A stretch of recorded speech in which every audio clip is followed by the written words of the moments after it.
I stop halfway up the last switchback and look down the way I came.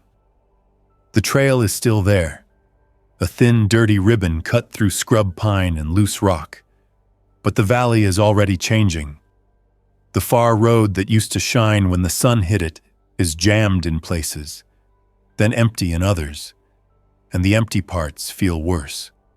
Smoke sits low over the town where I bought my last propane canisters 2 weeks ago. It is not a clean column from a chimney. It spreads and hangs, thick and lazy, and the wind pushes it sideways along the foothills. I keep my eyes on the ridgelines instead of the town. Movement down there will not help me. Movement up here might. I step off the trail and kneel in the dirt, tightening the straps on my pack until it bites into the padding.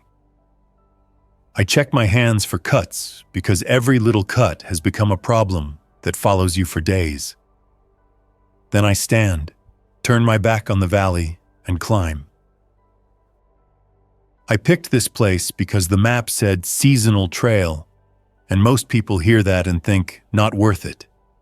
It is worth it if you are trying to vanish. The old Forest Service spur that branches off the main trail turns into a mess of rock steps and half-rotted log cribbing.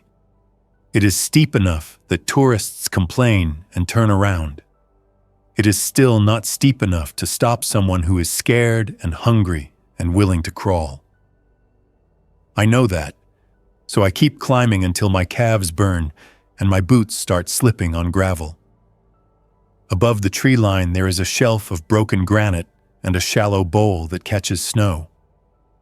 Behind it, there is a band of stunted firs that block the wind. I found it a month ago on a scouting hike, back when the news was still calling it an incident in several counties, and the anchors were still smiling. I told myself it was a backup plan. Now it is the plan. I drop my pack under a fir, pull out my notebook, and read my own ugly handwriting. Water, snow melt, and a catch bucket. Heat, wood plus propane if I can. Power, solar panel and a battery. Shelter, small enough to heat, strong enough to take snow load. No shortcuts, no good enough. Good enough is how people die in the first week. The first job is making the ground tell the truth. I scrape down to mineral soil with the flat of my shovel and clear a pad the size of a small bedroom. I drag fist-sized rocks away and pry up roots until the dirt is hard and flat. I do not want a soft spot that becomes a sinkhole when spring melt comes. I pace it out and mark corners with bright cord, then step back and stare at it until my eyes stop wanting to pretend it is bigger than it is. It is not big. That is the point. I can heat small. I can defend small. I can fix small. I open the pack again and lay out what I hauled up in pieces over the last week.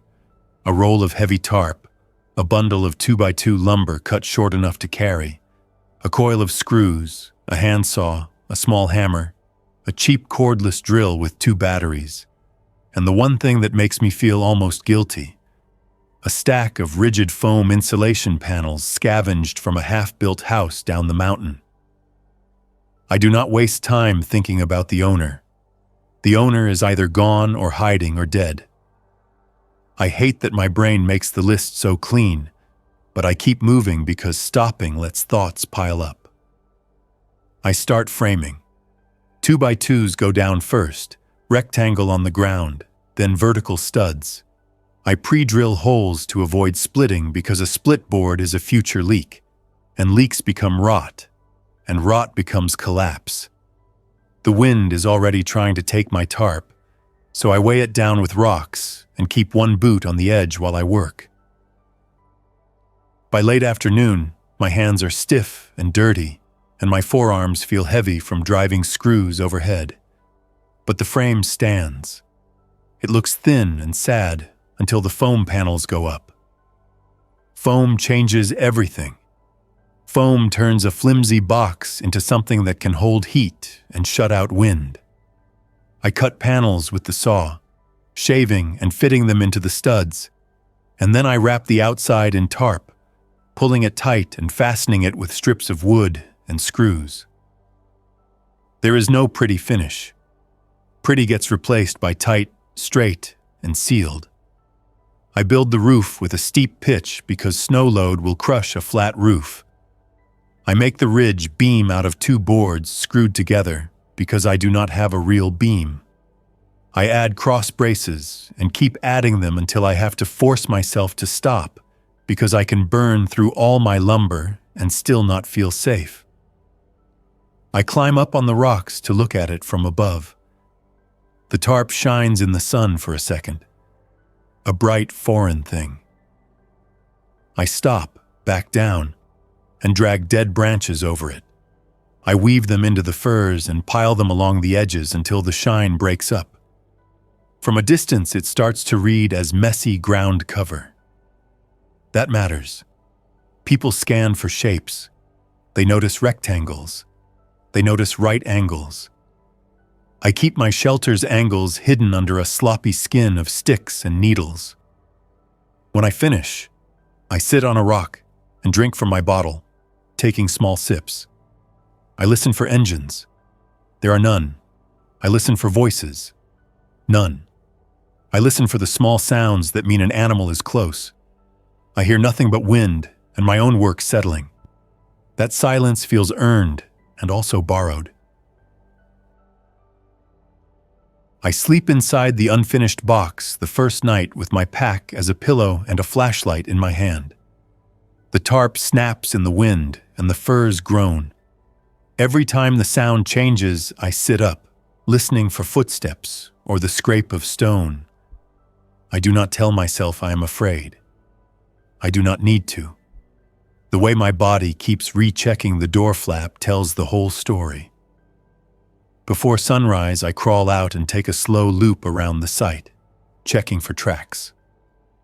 There are deer tracks from yesterday, and my own. Nothing else. I do not feel relieved. I feel unfinished. I spend the morning building a door that shuts, not a zipper flap, a real door that latches. I frame the opening tighter, hang a plywood slab I hauled up from an abandoned shed lower down, and mount it with hinges that squeal until I rub them with candle wax. I add a latch bar across the inside made from a steel pipe. I practice closing it and setting the bar without making noise. I want muscle memory, not fumbling. Then I build the stove platform. No metal stove, not up here, not with what I could carry. I make a small rocket-style firebox out of flat stones and clay dirt packed hard, with an intake and a burn chamber, and I cut a vent hole through the wall. The vent gets a section of duct scavenged from the same half-built house, wrapped in foil tape. I angle it down and out behind brush, so smoke drifts low and thin. Smoke still gives you away, but thin is better than a straight plume. I test it with a handful of twigs. The fire catches, burns hot, and the shelter warms faster than it should. The foam and tarp do the job. I sit with my back against the wall and watch the flames, not for comfort, but to make sure nothing melts, nothing smokes, nothing turns into a problem I cannot put out. On the third day, I go back down the spur trail with an empty pack and a plan to haul the last heavy stuff. This is the part I hate. Going down means looking at the world again. It means hearing things that are not wind. I keep my pace careful and quiet. I stop often to scan, not just ahead but behind and above. Sounds bounce weird in the mountains. I reach the old maintenance hut around mid-morning. It is a squat, peeling thing with a rusted roof and a padlock already cut. Someone beat me here, but someone did not clean it out. There is a broken cot, a stack of dusty road flares, 2 rolls of plastic sheeting, and a small solar panel still in its box. I stare at that box longer than I should. It feels unreal to find something useful that nobody took. I carry it outside and set it on the ground, then go back in for the battery. A deep cycle marine battery sits under a bench, heavy and filthy. I do not know if it holds charge. I only know it is weight I have to drag up a mountain if I want lights and radio. I wrap it in an old blanket and wrestle it into my pack. The straps groan. My knees complain. I do not bargain with myself. I just start up. Every few minutes I stop and set the pack down and look around. Down the main trail, far below, I hear a shout. A single human shout, sharp, then another. Then something that sounds wrong, strained and ugly. I freeze with the pack on the ground and my hand on the knife at my belt. I do not run. Running makes noise and mistakes. I take 3 slow steps off the trail into brush and squat. The shouting dies. Then a long stretch of quiet. I wait until my legs start to cramp before I move again. The battery feels heavier the higher I go, not because gravity changes, but because my strength keeps leaking away in small pieces. I reach my shelter as the sun slides behind the ridge. I drag the pack inside, shut the door, set the bar, and then sit on the floor with my back against the wall and breathe through my nose until the urge to panic burns out. I do not think about what happened below. Thinking does not help. I unwrap the solar panel, mount it to a simple frame outside, and run the cable through a sealed hole into the shelter. I set the battery in a plastic bin to catch any leaks and hook up a cheap charge controller. When the little light comes on, I almost laugh. It is not joy. It is the release of a knot that has been tightening for weeks. Power means I can charge the drill. Power means I can have a dim light without flame.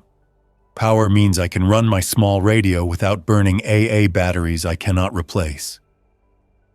I test the radio and spin through channels.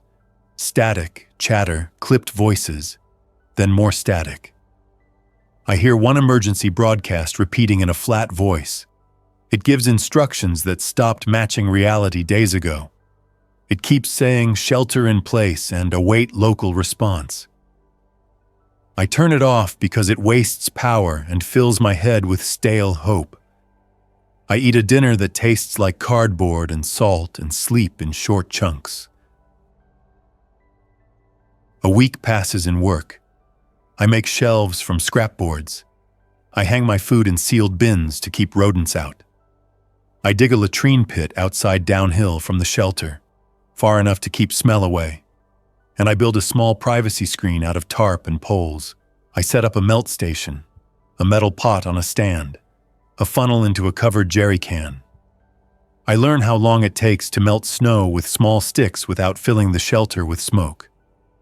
I gather firewood every day, never in one huge pile that screams, "Someone lives here," but in several small caches tucked under brush. I build a small rock wall on the windward side to cut gusts. I reinforce the roof again, then again, because I keep picturing heavy, wet snow. Every evening I climb to a lookout rock above the fir band and scan the valley with binoculars. The town's smoke changes from gray to black in places. At night, I see flickers that might be fires, might be headlights, might be nothing. Sometimes I hear distant pops that could be shots, could be something else. Sound travels far, and the distance makes it feel less real until I remember people are down there in it. I do not go down. I do not go down because the whole point is stopping. I am here to trade mobility for safety. That trade only works if I keep paying it. The first time I see infected up here, it is not dramatic. It is mid-morning. I am splitting a deadfall log into stove-sized pieces with a hatchet, keeping the strikes controlled so the sound stays dull. I pause to roll my shoulders, and I notice movement between the firs about 60 yards downhill. At first I think deer. The movement is too stiff. I crouch and slide behind a boulder, hatchet held low. The figure steps into a patch of sun, and I see torn clothes and a head angled wrong, chin lifted, mouth open. The skin is not gray movie skin. It is regular skin with dirt and dried blood and sunburn. The eyes do not track the way a person's do. It stops, sways, then takes a step forward, then another, slow but steady. It is alone. I watch it for a full minute, forcing myself not to rush. Then I ease back to the shelter, slip inside, and shut the door without slamming. Through a crack in the branch cover, I watch the figure wander. It drifts toward my wood cache, sniffs the air, then veers away toward the bowl where snow lingers. It does not hunt with intelligence. It moves on simple cues: smell, sound, light. I wait until it is gone. Then I move my wood cache farther, and I wrap my trash tighter, and I stop cooking anything with a strong smell. That is how fear shows up now, in chores that multiply. After that, I assume I am not invisible. I assume anything that can walk can eventually reach this altitude if it keeps drifting upward. The mountain is not a wall. It is just harder ground. I start setting early warnings. Not movie traps with spikes. Simple noisemakers that tell me someone is close. I string thin cord between trees at ankle height in the likely approach paths and hang small metal washers that clink when the line moves. I set a few flat stones balanced on edge so if something bumps them, they fall with a distinct crack. I lay branches in patterns only I will notice, so I can see if someone pushed through. I do this methodically, the way I used to set up a campsite to keep bears out. Then I correct myself. Bears avoid people when given a choice. People do not. Some people will climb for a chance at food. Some infected will climb because sound carries. I keep my rifle inside, clean and simple, and I practice picking it up and moving to a firing slot I cut behind the brush cover. I do not want to use it, but wanting does not matter.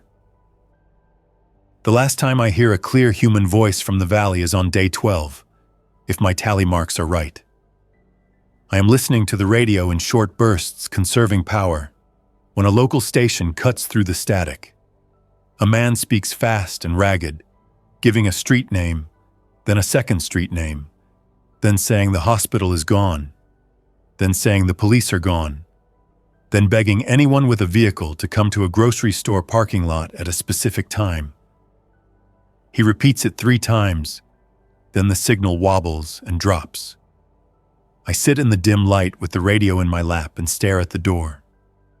The voice stays in my head even after the static returns. I do not move. I do not go down. Not because I do not care, because I cannot fix a collapsing town with one rifle and a mountain shelter. I can only decide what kind of person I will be while the world collapses. I keep the radio off for the rest of the day and work until my hands ache. I add another layer of plastic sheeting under the roof tarp to catch condensation and route it into a container. I check every seam for gaps. I seal, tape, screw, and patch until there is nothing left to patch. When the sun drops, I do not go to the lookout. I stay inside and listen to the wind. 2 days later, the first real human test arrives. It starts with the washer line on the lower approach path. A faint clink, then another, then a pause. I freeze with a pot in my hand. The stove is lit low. I kill it fast, smothering flame with a flat stone lid, and I move to the firing slot.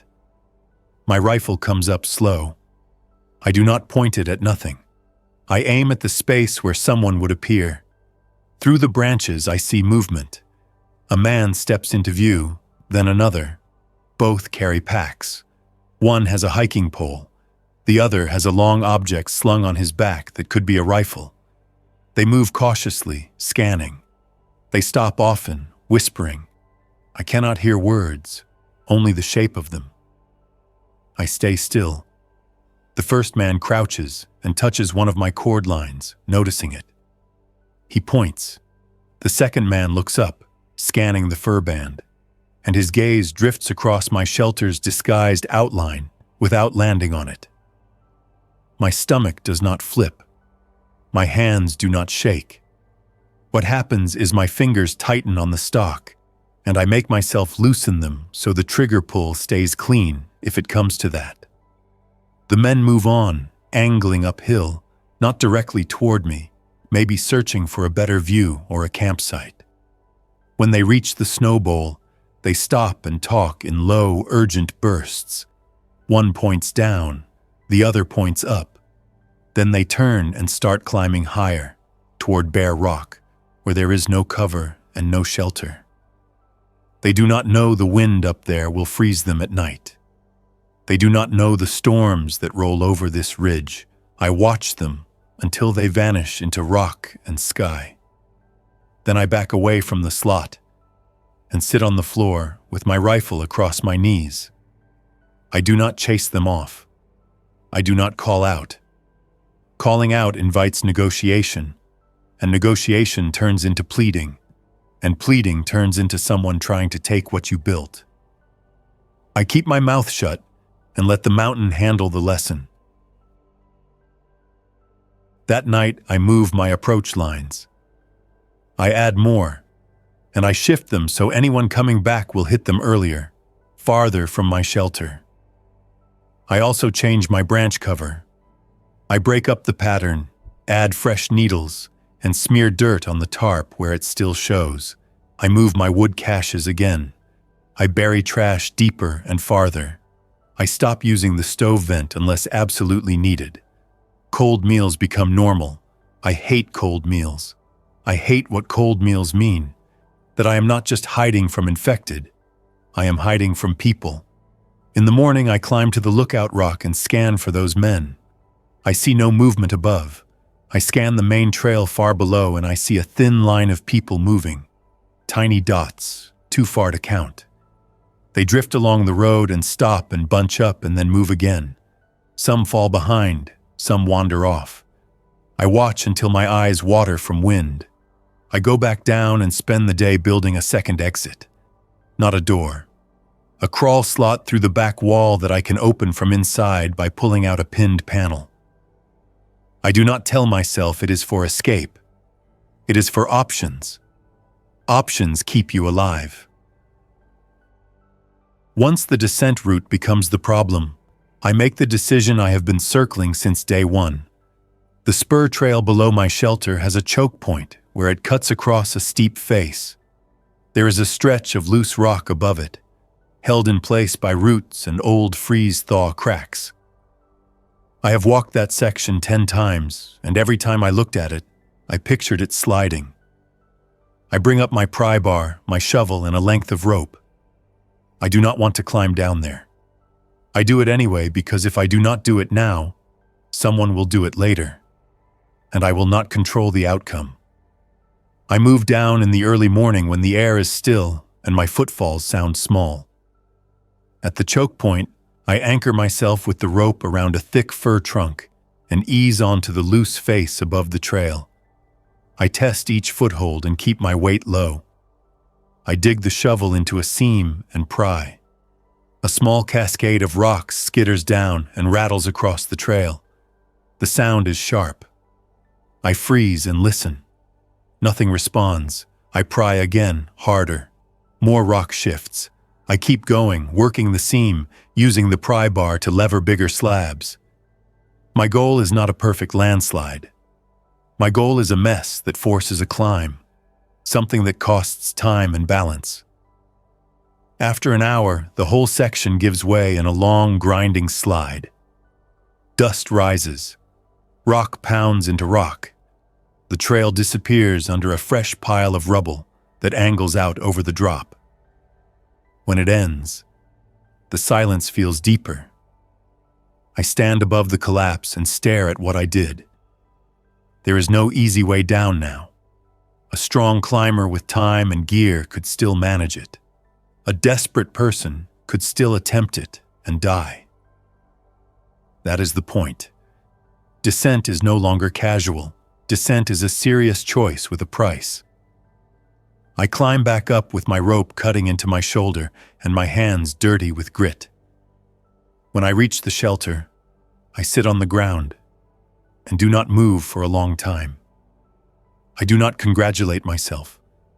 I do not regret it. I accept it. The next step is personal. I take my climbing rope, my harness, my spare carabiners, and my one decent climbing device, and I lay them on the floor. I stare at them the way you stare at a set of keys before handing them over to someone else. Gear equals freedom. Gear equals temptation. If I keep it, I will spend nights thinking about slipping down for supplies, for answers, for contact. I will tell myself I am being practical. Practical is how you talk yourself into walking back into fire.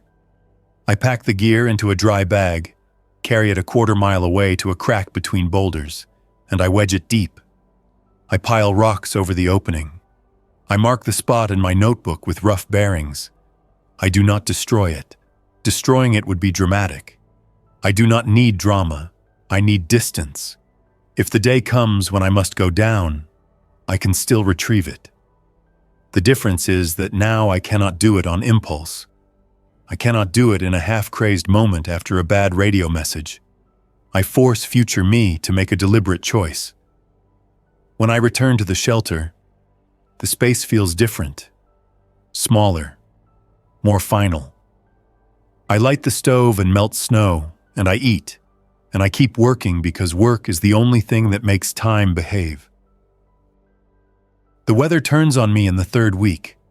A warm day melts the surface snow and turns trails to slush. Then the temperature drops hard at night and everything becomes a sheet of ice. My water plan shifts from melt snow to break ice, and that takes more time and more risk. I slip once near the snow bowl and catch myself on a branch that snaps halfway. The branch tells me what my body does not. One mistake up here becomes a chain reaction. I start moving slower. I start using my hiking pole again, even around camp. I also notice my solar panel output drop. Gray skies hang over the ridge for days. My battery voltage dips and I have to choose between radio time and drill time. I choose drill time because screws keep the roof tight. Information does not keep snow out. I add another layer of tarp over the roof, then lash it down with cord and dead branches to stop flapping. I reinforce the stove vent seal. The wind starts driving fine snow into every crack, and I chase those tiny leaks with tape and clay and strips of plastic. At night, I wake to a new sound, a soft, steady tapping on the outer wall. I do not jump up. I sit and listen. The tapping repeats, slow, not rhythmic. I slide to the firing slot and look. A deer stands near the shelter, muzzle close to the wall, sniffing at the faint warmth leaking through. Its ears flick. It looks up once, then goes back to sniffing. I let it be. I do not need to scare everything away. I just need it to not lead something else here. When it finally wanders off, I stay awake for a long time anyway. Near the end of that storm cycle, I find a footprint that is not mine. It sits in a patch of half-frozen mud near my lower noise line. A boot print, deep, heel-toe. Fresh enough that the edges have not crumbled. I crouch and study it until my eyes start picking up details. The tread pattern, the slight drag on the outside edge. Whoever made it was tired or injured or carrying weight. I follow the trail carefully, stepping on rocks whenever possible to avoid leaving my own prints as obvious. The boot prints angle uphill, then stop near a cluster of firs where my washer line hangs. One washer is missing. Someone took it, either accidentally or on purpose. I look around and find a second print, then a third. 2 people moving single file. They did not reach my shelter. They turned away, heading higher again. I do not feel safe. I feel watched. The difference matters. Safe is when nobody is near. Watched is when someone is near and choosing not to step out. I spend the day changing patterns again. I move my lookout routine so I do not go at the same time. I shift my cooking times. I carry water from a different spot. I even change how I stack my firewood. It sounds stupid. It is not. People notice routines. People exploit routines. I become unpredictable because unpredictability is the only thing I have left besides height. 3 days later, the watchers reveal themselves in the worst way. I am inside, checking a seam on the roof from the inside with a flashlight, when my lower rock stack cracks. Then the washer line clinks. Then I hear a human cough, close, controlled, someone trying to keep it small. I kill the light. I move to the firing slot and settle the rifle into the gap. Through the branches, I see a woman step into view. She is not infected. Her movement is sharp and cautious. She wears a torn rain jacket and carries a pack that sags. Her hair is tied back tight. Her face is dirty, and her eyes scan constantly. Behind her, a man appears, older, limping slightly, using a hiking pole. He looks up at the fur band, and then straight at my shelter's outline. His gaze lands hard. He saw it. Maybe he saw it days ago. The woman raises a hand, palm out, and speaks in a low voice. I cannot hear the exact words through brush and wind, but the tone is a request.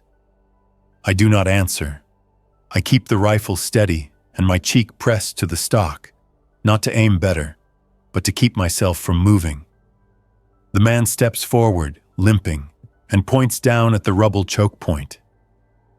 He gestures, slow, showing he understands what I did to the trail. Then he points back at his own chest, then at the woman. He is trying to communicate without shouting. He is trying to be reasonable.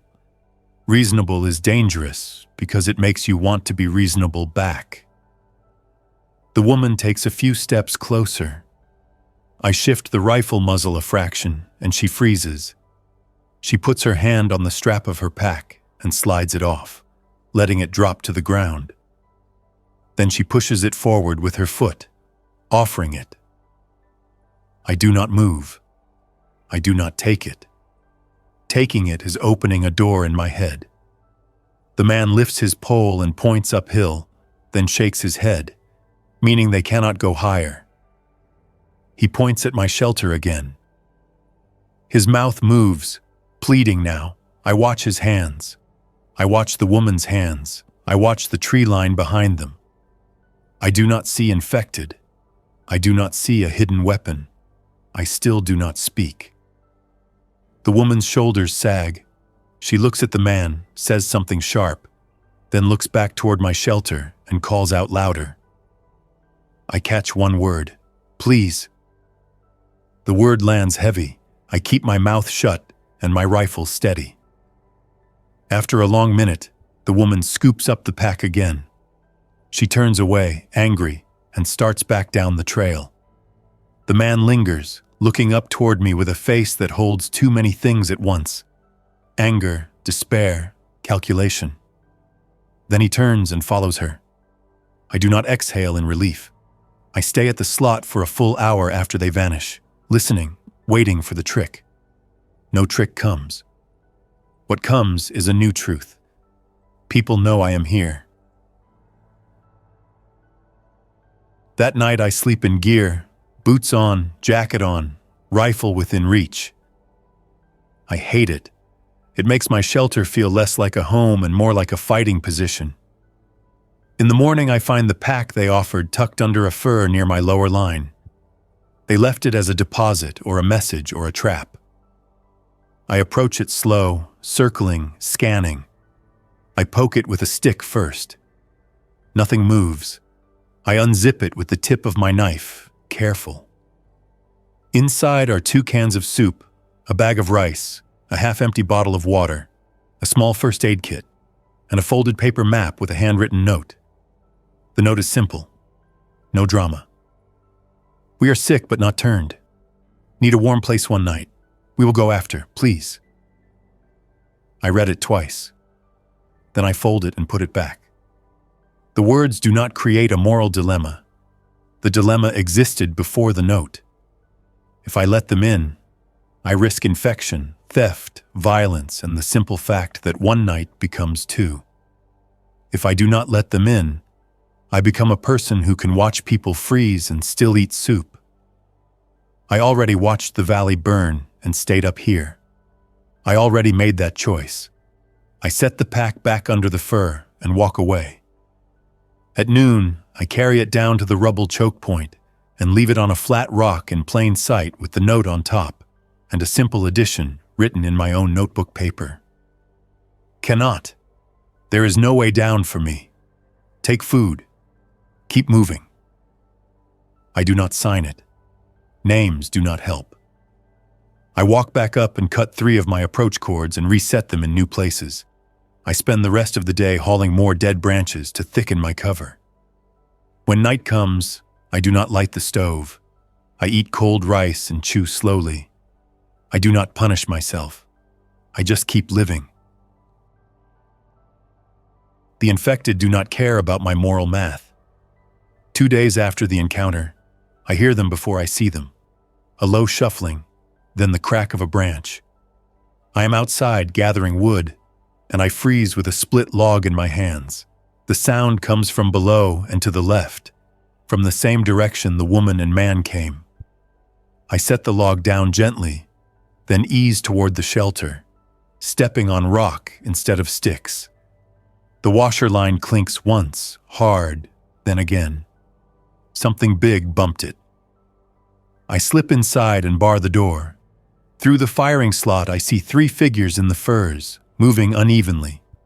One wears a bright piece of cloth that flaps. One drags a foot. The third moves faster, head bobbing. They do not move with purpose. They drift, stop, sniff, then drift again. One bumps my rock stack and sends stones clattering. The sound echoes. All 3 turn toward it, then toward my shelter. The fast one comes closer, drawn by the fresh noise. It pushes into the brush, face slack, mouth open. I see its hands, fingers raw and split. It presses into the branches that cover my wall, and for a second, its face is inches from my firing gap, separated by leaves. It makes a small wet sound with its throat. Not a growl, just a broken attempt at breath. I keep the rifle aimed. I do not shoot.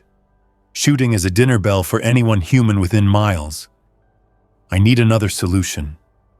I reach for a small air horn canister I saved for bears. I crack the door open an inch and blast it once, sharp and brutal, then slam the door shut. The sound punches the air. The infected jerks back, stumbling, hands on its head, then lurches away, disoriented. The other 2 start moving, drawn toward the noise source, away from my firing slot. I use that moment to move. I crawl to the back panel exit, pull the pin, and slide out into the fur band behind the shelter. I circle wide, staying low. My goal is simple. Lead them away without leading myself off the mountain. I move downhill 20 yards, then snap a dead branch hard against a rock. The crack draws their attention. All 3 turn and drift toward it. I back away, crack another branch farther down. They follow. Step by step, I pull them toward the snow bowl and away from my shelter. When I get them moving in a line, I slip sideways through trees and circle back uphill, then return to my shelter's backside and slide inside. I sit on the floor, listening, while their shuffling fades toward the bowl. My hands are steady. My mouth tastes of old smoke and fear. I do not say the word fear. I just keep listening until the wind takes over again. After that, I stop pretending this place is sealed from the world. It is not sealed. It is higher, quieter, harder to reach. That is all. I adapt. I stop doing noisy work during daylight. I do my splitting and hammering at dawn when wind covers sound, or during heavy gusts. I stash a second air horn and a handful of small rocks near the firing slot so I can make noise away from the door. I also build a simple decoy spot downhill, a small pile of trash smell and a bit of cloth tied to a branch, far enough that infected drift there first. It feels gross to bait anything with smell, but it keeps them off my walls. The more time passes, the more my choices stop feeling clean. Everything becomes trade-offs. I keep a tally of calories and work and risk. I time how long it takes to melt a gallon of snow water. I time how long the battery holds charge on cloudy days. I measure how much firewood I burn to keep the shelter above freezing. I do not call it living off-grid. I call it staying out of reach. Weeks stack up. The valley goes quieter. The smoke becomes less frequent, then returns in bursts when something big burns. I stop hearing engines entirely. The radio becomes mostly static with rare fragments. Then even those fragments fade. I keep the radio anyway because silence with no option is worse than silence by choice. One morning I catch a faint transmission on a ham frequency. A woman's voice, clipped, reading coordinates, and a message about an evacuation point that no longer exists. The voice repeats twice, then dies. I write the coordinates in my notebook, even though I know I will not go. Writing keeps my brain from sliding into mush. I mark days on the wall with a pencil. I repair small tears in tarp. I patch seams. I hunt squirrels with a small snare line set far from camp and check it quick and quiet. When I catch one, I do not celebrate. I skin it fast, wash everything, and cook it at night with the vent low. Food becomes a fuel calculation, not a pleasure. I keep myself from drifting into hunger mistakes by eating on schedule. When I feel my thoughts getting sharp and mean, I work. When I feel myself getting slow, I rest. I treat myself as another system that can fail. The first heavy snow hits hard. It starts at dusk with a steady hush, and by midnight the shelter creaks under weight. I wake and press my palm against the roof from inside. The tarp above feels heavy, sagging. I light the stove carefully, just enough to warm the interior and keep condensation from icing the walls. I do not want too much heat because warm air melts snow, then refreezes as ice at the eaves, building weight in the worst place. At dawn, I crawl out through the back exit and climb onto the roof with a short-handled shovel. The wind cuts. Snow stings my face and sticks to my eyelashes. I work in short bursts, pushing snow down the steep pitch, careful not to rip tarp. I clear around the solar panel first. The panel is my lifeline. Without it, the battery will die. And without the battery, the drill becomes a dead weight, and the radio becomes useless, and my head gets darker. As I clear the panel, I see movement below through the falling snow. A dark shape, then another. I freeze with the shovel half raised. Two infected drift through the firs, snow collecting on their shoulders. Their heads move slow, not searching, just wandering. They are close enough that if I slip and fall off the roof, they will hear it. I lower myself flat against the roof, belly down, and stop moving. The shovel handle presses into my ribs. I keep my face turned toward the shelter wall so my breath does not puff out over the edge. I wait. The infected pass under the roofline and keep going, heading toward the snow bowl again. I do not move until they are gone. Then I finish clearing in a hurry, not frantic, but fast and deliberate, and I slide back down behind cover and crawl inside through the back panel. I sit on the floor and rub snow off my face with my sleeve. The storm keeps going. I do not get to relax. I check roof braces again. I tighten screws with the drill by flashlight. I put my ear against the wall and listen for new creaks.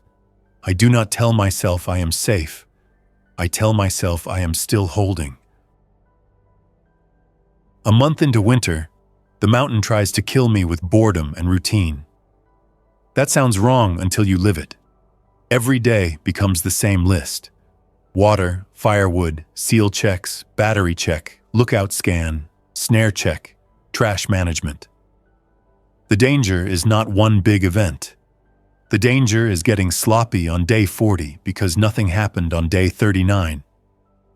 I fight that by changing tasks, setting small goals, keeping the notebook detailed. I also set rules and follow them even when I do not want to. Rule 1. Never go outside without the radio on low volume inside, tuned to static. If I hear it stop abruptly, something might have hit the antenna or solar line, which means wind damage or someone messing with it. Rule 2. Never work outside with the rifle out of reach. Not because I want to shoot, but because having it changes how bold I get. Rule 3. Never leave food smell near the shelter. It draws everything. I break these rules once, just once, when I go out to dump ash and I leave the rifle inside because I am tired of carrying it. I am 10 steps away when a human voice calls from below, close enough to sound normal. Hey! Hey, up there! I freeze with the ash bucket in my hands, then set it down gently. The voice calls again, a man this time, louder, irritated. I back toward the shelter without turning my back fully on the sound. I slip inside, grab the rifle, and return to the firing slot. Through branches, I see a man standing on the approach trail, hands raised. He is alone. He wears a bright orange hunting vest over a coat. He looks up at my shelter and smiles, showing teeth, trying to look friendly. Friendly is a mask. I saw the slide, he calls. I know someone did it. I'm not here to fight. I just need to talk. I do not answer. He keeps talking anyway, voice smooth. He says his group is down lower. He says they have supplies. He says they can trade. He says he can keep infected away. He says he knows I am up here because he saw smoke on a calm day. He says I am wasting a good spot alone. I watch his hands. He keeps them high, but his eyes flick toward my firing slot more than once, tracking where I am. He is mapping me. He is learning. I stay silent. After a few minutes, his tone changes. The smile fades. He drops his hands a little, not fully, but enough to show irritation. You can't hide forever, he says. Winter's long. You'll need help. I still do not answer. He steps closer, and I shift the rifle muzzle a fraction. He stops. His mouth tightens. All right, he calls. I'll be back. Don't be stupid. He turns and walks back down, not rushing, not scared, performing calm for anyone watching. When he is gone, I sit on the floor and feel anger rise, hot and useless. Not at him, at myself. Smoke. I had gotten lazy. I had used the stove vent on a calm day. I had given away a clue. The mountain did not betray me. I betrayed myself. From then on, I treat humans as the primary threat. Infected are predictable. Humans adapt. Humans plan. I stop using the vent entirely unless the wind is high. I cook outside at night behind rocks with a tiny flame and a pot lid ready to smother it. I also start building a second layer of defense. Not weapons, but obstacles. I drag deadfall logs and wedge them between trees along the most likely approach line. I bury a few sections of cord with hooks under snow so anyone stepping through gets tangled. It is not meant to injure. It is meant to slow and annoy and make noise. Noise gives me time. Time gives me choices. I also move my hidden climbing gear cache farther, deeper, and I stop writing exact bearings. If a person gets my notebook, I do not want him following a breadcrumb trail to my last escape tool. I hate thinking this way. It changes my brain. It turns me into a man planning for betrayal every hour. I do it anyway because the man in the orange vest did not come alone to a mountain trail for a friendly chat. He came to scout. He came to mark a target. He comes back 8 days later. I know because I hear the washers clink in a pattern that cannot be wind. Then I hear voices. 2, maybe 3, low and controlled. I go to the firing slot and see shapes moving between furs.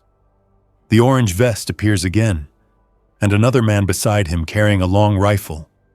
A third man follows with a pack.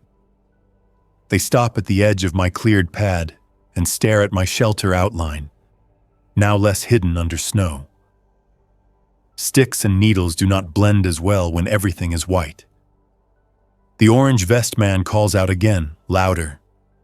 "We can do this easy," he says.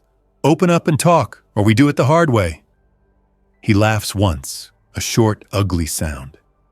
The man with the rifle scans the fur band and pauses on my firing slot.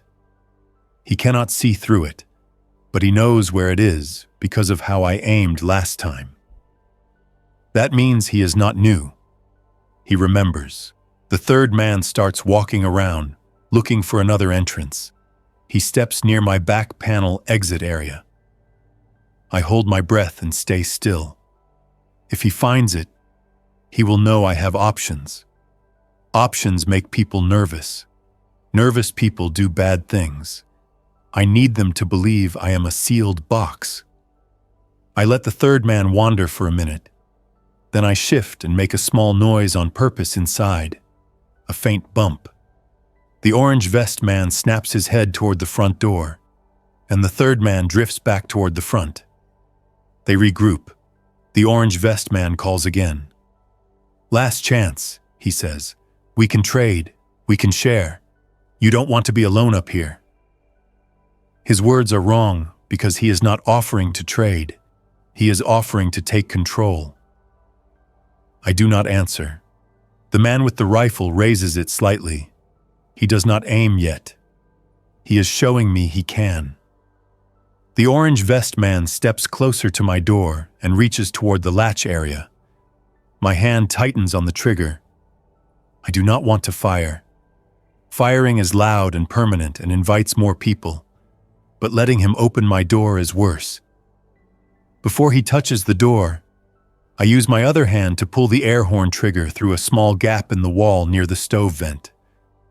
The blast is violent, a sudden scream in the quiet snow. The 3 men jerk back.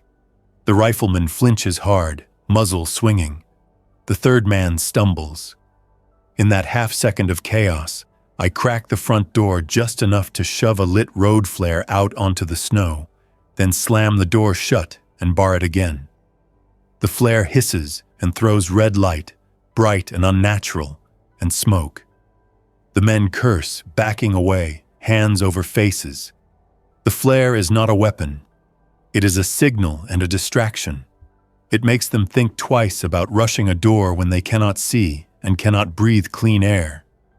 It also tells anyone else in the area that something is happening here, which is a risk. I accept it because I need this group to leave now, not later. Through the slot, I see the orange vest man yelling at the others, angry, wiping his eyes. The rifleman points downhill, gesturing. The third man looks up toward the ridge, scanning, spooked. After a minute, they retreat. Not running, but moving quick, staying low, disappearing back into furs. I do not celebrate. I get to work. I pull my back panel, crawl out, and circle to the flare with a shovel. I smother it under snow and pack it down, then scatter fresh snow over the spot to bury the evidence. I return inside and start changing everything again. New lines, new obstacles, new routine. I do not sleep that night. I sit with the rifle and listen to the mountain, waiting for the return. They do not come back immediately. That worries me more. It means they learned. It means they will return with a better plan, maybe at night, Maybe with more people, maybe after watching. I take that possibility and turn it into action. I spend the next week hardening the shelter in ways that matter. I reinforce the door frame with extra wood. I add a second crossbar. I screw a sheet of thin metal over the latch area so it cannot be pried easily. I dig a shallow trench around the front approach and pack it with loose branches under snow so footing is unstable. I also set up a false trail. I stomp a path that leads away from my shelter toward a rocky dead end. Then I erase my real path by brushing it out and stepping on rocks. If someone follows tracks, I want him walking into useless ground. I keep the lookout scans short and unpredictable. I stop leaving any fresh-cut wood outside. I bring everything in or bury it under brush. I treat my shelter as a secret that got partially leaked, and now my job is making that leak expensive for anyone who tries to follow it. The mountain adds its own pressure. A cold snap hits so hard my water container cap freezes shut. My stove vent gets rimed with ice and I have to chip it clean. Wind drives snow sideways and packs it into the fur band, bending branches down until my cover sags. I crawl out in blowing snow to lift branches and shake them free, working fast because wet snow on a tarp becomes weight, and weight becomes collapse. In the middle of that work, the washer line clinks again. I freeze, half kneeling in snow, hands on a branch. The clink is faint and far. Wind could do it, or someone could. I do not rush. I finish securing the branch, then ease back inside and watch through the slot for a long time. Nothing appears. Later that night I hear another sound, a distant crack, deep, rolling, avalanche. Not close enough to hit me, but close enough to remind me that the mountain is not my ally. It is a place that kills without caring. I keep my gear tight. I keep my routines. I keep my mind busy because the alternative is staring at the door and imagining it giving way. Sometime after the second month, the valley stops showing signs of organized life. No lights. No moving lines on roads. No new smoke columns that look controlled. Just occasional dirty plumes from something burning out of control. Then nothing. I stop seeing groups on the trail. I still see infected sometimes, wandering up into snow, then freezing in place until sun warms them enough to move again. The cold slows them. It does not stop them. I learn that if one stands in shade too long, its movement becomes jerky and limited, then resumes later. That means winter is not a cure. It is a delay. It is a chance. I use the chance to keep my systems running. I repair a tear in the tarp roof with plastic sheeting and tape, then lash a new layer of branch cover. I clean the solar panel daily. I rotate my food stock, eating older cans first. I keep a strict ration schedule even on days I feel hungrier, because hunger leads to stealing from future days, and future days are already uncertain. I talk out loud sometimes while I work. Not full conversations, just muttered checklists. Water, seams, wood, battery, lines. It keeps me from drifting. It keeps me anchored to tasks instead of memories. One evening, just before dark, I hear a faint rhythmic tapping outside the shelter, not on the wall, but on rock. Tap, tap, pause, tap. It is deliberate. Not wind, not an animal. I shut off my light and move to the firing slot. Nothing. Then the tapping repeats. Closer. I slide to the back panel and ease it open an inch. Cold air bites in. I listen. The tapping comes again, and now I hear a whisper right after it. A woman's whisper, too quiet to make out. I close the panel and move to the door, staying low. I do not open it. I call out once, voice controlled, not loud. Go away. Silence. Then the whisper again, still too quiet. Then a different sound, A small object tossed onto snow near my door. It lands with a soft thud. I wait. I do not move for a full minute. Then I crack the firing slot wider and angle the flashlight beam through branches toward the object. It is a glove. Inside the glove is a folded piece of paper. No one is visible. I do not step outside. I use a hooked stick through the door gap to drag the glove inside, then bar the door again. My hands feel clumsy as I unfold the paper. The writing is shaky. Orange Vest Group moved down to highway camp. 10 people, 2 rifles. They said they will come back when thaw starts. They said they will take your place. Be ready. No signature. No extra words. Just that. I stare at it until the letters blur. The message could be true. It could be bait. Either way, the fact that someone got close enough to toss it means I am not alone up here. Someone is moving through my perimeter. Someone chose to warn me instead of rob me. That complicates things in a way I do not have room for. I burn the paper in the stove after memorizing it, watching the edges curl. Then I sit in the dark and listen for another tap. None comes. The thaw does not arrive quickly, but the mountain changes anyway. Sun angle shifts. Snow crust forms in layers that crunch loud underfoot. That crunch becomes a problem because sound carries and infected respond to it. I start moving in softer areas, stepping on wind-packed drifts that do not crack as sharply. I also notice more animal tracks. Fox, rabbit, deer. Life keeps moving. That should be comforting. It is not. It just means I am the only one here choosing to stop going down while the rest of the world keeps trying. I prepare for the Orange Vest Group's return as a season-long project. I do not build a fortress with gun ports and fantasy nonsense. I build time. I build noise. I build friction. I add more trip lines farther out, with washers and small bells scavenged from the maintenance hut.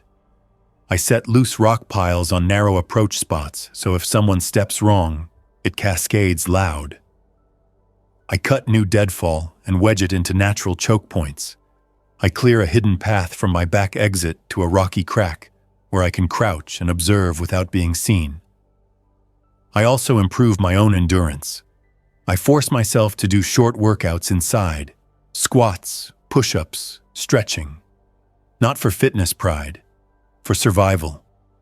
If I have to move fast, I want muscles ready. If I have to haul water or drag something heavy, I want my back to hold. I become a machine with feelings locked behind tasks. The feelings leak anyway, sometimes in dreams, sometimes when I catch a whiff of smoke that reminds me of campfires and normal life. I do not dwell. I go back to the checklist. The first day of real melt brings the return. I hear it at mid-morning. Voices on the wind, faint, carried uphill. Then the clink of my outer washers, steady, as more than one person moves through. I take position behind my hidden observation crack, rifle ready but not raised. I watch. 4 men come first, moving in a loose line, scanning. One wears the orange vest. 2 carry rifles. 1 carries a pry bar. Behind them, more shapes. At least 8 total. They move slower than a hiking group. They move in a way that says ownership. The orange vest man points and talks, directing.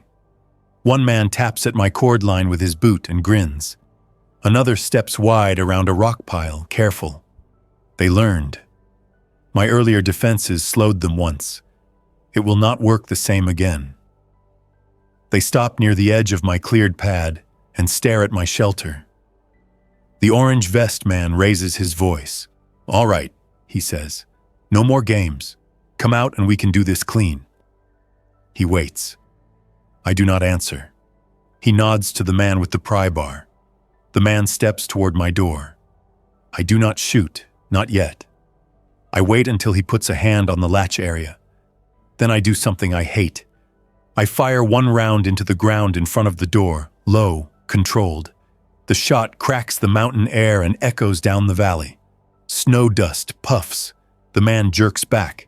The whole group freezes, then drops into crouches, rifles up.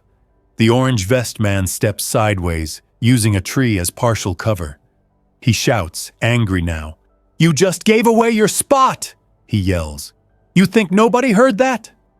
He is right. Anyone within miles heard it. I did it anyway, because the alternative is letting him open my door. The group holds position, tense, trying to decide whether I am bluffing or ready to kill. I do not fire again. I move, staying low, slipping from the crack back toward my shelter's backside. I crawl through my hidden path and reach the back panel exit. I do not go inside. Instead, I circle uphill and to the side, positioning so I can watch their flank. If they rush the door, I can shoot from an angle they do not expect. If they try to find the back exit, I can move again. My plan is motion and angles, not a last stand behind one door. The orange vest man starts talking again, more controlled. He tells his group to spread out. 2 men move to the sides, probing. 1 man climbs slightly uphill to look down on the roof. He steps on a wind-crusted patch, and it cracks loud. The sound pulls 2 infected out of the firs below, drawn by the repeated voices and movement. I see them first. 2 slow figures drifting toward the group's rear, heads bobbing, arms loose. The group does not notice immediately because humans lock onto the threat in front of them. I do not call out. Calling out helps them. I watch and let the situation unfold. The infected reaches the last man in line and grabs at his pack strap. The man yells and spins, shoving. The infected stumbles but keeps grabbing. Another infected appears behind it, drawn by the noise. The group erupts in shouting. Rifles swing. Someone fires downhill, and the shot cracks again, echoing. The orange vest man curses and screams orders. Now the mountain is loud. Now the quiet is gone. The infected press in, not smart, just persistent, drawn to sound and movement. The group tries to back away from my shelter while dealing with the new problem. This is my opening. I slip downhill through the fir band, moving fast but careful, and I reach my shelter's back panel. I crawl inside, bar it, grab my pack that I keep ready for emergency movement, and pull out one last tool, another road flare. I light it inside near the stove vent opening, then shove it out through the vent chute so it lands downhill behind the group. The flare hisses and smokes, pulling attention and infected toward it. The group yells and starts retreating, trying to regroup away from the flare smoke and infected. They stumble through my loose branch trench and curse. 1 man falls to a knee. The orange vest man grabs his arm and drags him. They retreat downhill in a messy cluster, firing once more to clear space, then disappearing into the firs. I stay inside, silent, listening to their voices fade. I do not cheer. I do not feel victory. I feel the cost. Shots fired, noise made, attention drawn. The mountain heard. Anything within range heard. I sit with my rifle and wait for the next consequence. The next consequence arrives 2 hours later. More infected, drawn up by the earlier noise, drift into my perimeter. Not a horde. 6, maybe 7, spread out, wandering. They bump lines, washers clink, rocks crack. I do not try to lure them all away. I do not have time. I use the same method as before, but faster. Branch snaps, rock tosses, small noises made downhill to pull them away from my walls. I move through my back exit twice, circling and redirecting. My legs burn from repeated crouch walking through snow mush. My hands get wet and cold from grabbing branches and rocks. I do not think about being tired. I think about keeping them from pressing their weight against my shelter and tearing tarp. After an hour, the infected drift toward the snow bowl and spread out. I take the chance to repair my perimeter. I reset lines. I replace a missing washer. I smooth out my own tracks with a branch drag. Then I go inside and finally eat, forcing food down even though my mouth is dry. I cannot afford to skip calories now, not with people hunting my spot. Days after that get rougher. The orange vest group does not return immediately, but I find signs, boot prints at the edge of my perimeter, a broken branch that was placed deliberately, a small pile of stones stacked in a way that feels like a marker. They are watching from below. They are waiting for me to slip. I respond by shrinking my footprint. I stop going to the lookout rock. I stop moving outside unless necessary. I reduce smoke and smell to near zero. I live on cold food and tiny controlled flames at night, hidden behind rocks farther from camp. My shelter becomes a sealed pocket of quiet. Quiet helps against infected. Quiet does nothing against patient humans. So I also prepare for the possibility that I will need to abandon this spot. That thought tastes bitter because I built this to be permanent. I built it to stop going downhill. Now I face the reality that permanence is a luxury. If the choice is death or moving, I will move. I retrieve my climbing gear cache on a foggy morning, working fast, rewrapping everything, and bringing it back. The rope feels heavier now because it carries the truth. I might have to descend after all. Not because the mountain fails, but because people do not let good ground stay unclaimed. I do not pack to leave immediately. I pack to be able to leave in 10 minutes if I must. The day the final decision locks in is ordinary at first. Gray sky, wet snow melting into mud. I am inside, tightening a screw in the roof brace when I hear something new. Metal on metal, faint, steady. Not the clink of washers. Something heavier. I kill the light and move to the firing slot. Through the branches, down the trail, I see two men hauling a long object uphill. A ladder. Not a full-size extension ladder, but a short aluminum section, heavy enough to carry, useful enough to change the choke point. They are solving the rubble slide problem. They are not here to talk. Behind them, more men appear, moving slow and determined. The orange vest man walks near the back, watching, directing. I count at least 9.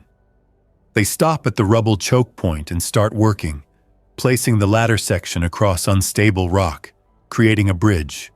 They test it. One man crosses carefully, then another. They are building access. My earlier move bought time, not safety. I back away from the slot and go to the back exit. I do not rush. I move with purpose. I pull my pack on. I take the rope, harness, and a small bag of food and water. I leave the battery. I leave most of my supplies. Carrying everything is impossible. Living is more important than owning. I also take my notebook, not for sentiment, for navigation and records. I slip out through the back panel and move uphill into the rocks behind my shelter, staying low, using furs and boulders for cover. I circle to my observation crack and watch the group approach my shelter. They move in a wedge now, rifles up, one man with the pry bar front and center. They learned from last time. They spread out to cover angles. The orange vest man raises a hand and they stop. He speaks, low, and points at the roof. 2 men climb slightly uphill to get a better angle. I see their heads turn toward my firing slot. They are looking for my face. They are looking for movement. They do not see me because I am not inside anymore. The pry bar man steps to my door and starts working the latch area. The metal sheet I added slows him. He grunts, annoyed, and wedges the bar in harder. The door frame creaks. I feel my shelter being violated in my mind before it happens physically. My jaw tightens. I do not scream. I do not shoot. Shooting now would be revenge, not survival. I wait until the door finally pops, the bar slipping, the latch giving, and the door swings open. The men flood in, weapons up, shouting. Then they stop, confused, because there is no person to grab. The orange vest man storms forward, steps inside, and looks around. He yells something, furious. He kicks a bin. I watch him pace. Then he turns and points at the back wall area, suspicious. He orders 2 men to search outside. They fan out. One moves toward my back exit area. That is my last minute. I turn away and start climbing higher, fast, using hands and feet on wet rock, moving into terrain that punishes anyone without careful footing. I do not look back until I reach a notch in the ridge where the wind hits hard. From there I glance down. The group is spreading, searching. They are ants around my shelter. The orange vest man stands at the door and looks up, scanning the rock bands. For a second, his gaze passes near my notch. I press flat against the stone and stay still until he looks away. Then I keep climbing. I do not go down that day. I go up.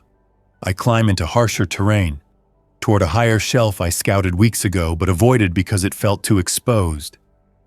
Now exposure is better than capture. The higher shelf has a shallow overhang, a rock lip that blocks wind from one direction. It is not a shelter. It is a temporary hold. I spend the afternoon building a crude windbreak with my tarp and cord, anchoring it to rocks. I set my small stove stones into a tight pocket and melt snow fast. I eat with my back against the rock and watch the sky. Below, the orange vest group will be inside my shelter now, sleeping in my space, using my food, wearing my warmth. The thought is bitter, but it is also simple, that shelter is no longer mine. Owning land is a story people tell themselves. The reality is control, and control shifts. I accept that shift and focus on staying alive tonight. I tie my rope around my waist as a safety line and sleep in short bursts under the tarp, waking often to listen for climbing sounds. The wind covers a lot, but metal on rock still cuts through. I hear none. I keep my knife in my hand anyway. At dawn, I move again. Staying put invites pursuit. I traverse along the ridge, using rock bands and snow patches that hide tracks. My goal is a second location I marked earlier, a narrow gully that drops into a hidden bowl on the far side of the ridge, away from the main valley. It is harder to reach from below. It is also farther from towns. Farther means fewer people. I descend carefully into the gully, using rope on steep sections, controlling every move because one slip means a broken leg and a slow end. Halfway down, I find an old hunting blind tucked against rock, half collapsed, covered in snow. It is not much, but it is a sign. Someone has been here before. I strip usable boards, salvage a length of wire, and keep moving. In the bowl, the wind is calmer. The trees are thicker. There is a small spring seep at the base of a rock face, barely moving under ice. I kneel and chip at it until water trickles. Running water is gold. I fill my bottle and drink slow. Then I start working. I build a new shelter, smaller, faster.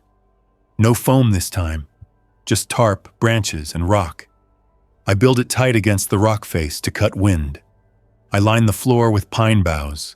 I hang my tarp in 2 layers for insulation and pack snow between layers where it will freeze and block drafts. Snow insulation works if you do it right. I make a tiny, smokeless cooking pit outside under a rock lip. I set new noise lines. I start again because there is no alternative. The story I told myself was, stop going downhill. The real rule becomes, stop being predictable. I am still in the mountains. I am still above the last easy trail. I did not go back to town. I did not beg at a highway camp. I did not join a group. I keep moving upward and sideways, choosing hard ground over crowded ground, even when it costs me comfort. That is still the same decision, just uglier. Days later, from a high rock above my new bowl, I can see my old shelter's ridgeline in the distance. At night, I see a faint flicker there. Fire. The orange vest group using my stove vent, careless, or burning something, or fighting. I do not know. I do not go back. I stay with my new spring seep and my tarp shelter and my quiet routines. The infected up here are fewer. The people are fewer. The work is constant. Every day is building and rebuilding and checking and adjusting. I have no big speeches in my head. I have lists. I have rules. I have a sense of time that comes from sun and snow and the feeling of my boots wearing thinner. I keep my notebook dry and my rope coiled. I eat, I gather, I mend, I watch, I sleep in broken pieces, and I wake to do it again. When fear rises, it shows up as me tightening knots twice, as me checking the same seam 3 times, as me pausing mid-task to listen to a sound that is probably nothing. That fear does not leave. It becomes part of the schedule. By the time the next storm season starts, the idea of going down has changed meaning. Going down used to mean giving up. Now it means stepping into a trap set by people who still believe the world can be owned. I do not believe that anymore. I believe in what I can carry, what I can build, what I can repair, and what I can defend for one more day. I still do not go down to the towns. I still do not chase radio voices. I still do not run toward smoke. I stay in the hard places, the places that punish crowds, the places that reward patience. I sleep with one ear tuned to washers and rock cracks. I keep my fire small. I keep my movements quiet. I keep my body working because if I stop, my mind will fill the quiet with faces and voices and questions I cannot answer. I am not waiting for rescue. I am not waiting for a cure. I am waiting out the slow collapse the only way I know, by making each day a problem I can solve with my hands. I built a remote mountain shelter, and I stopped going downhill. Then the world climbed after me. So I kept moving, not down, not back, just away, always to the harder ground, always to the next place where the cost of reaching me stays high enough that I get to keep breathing.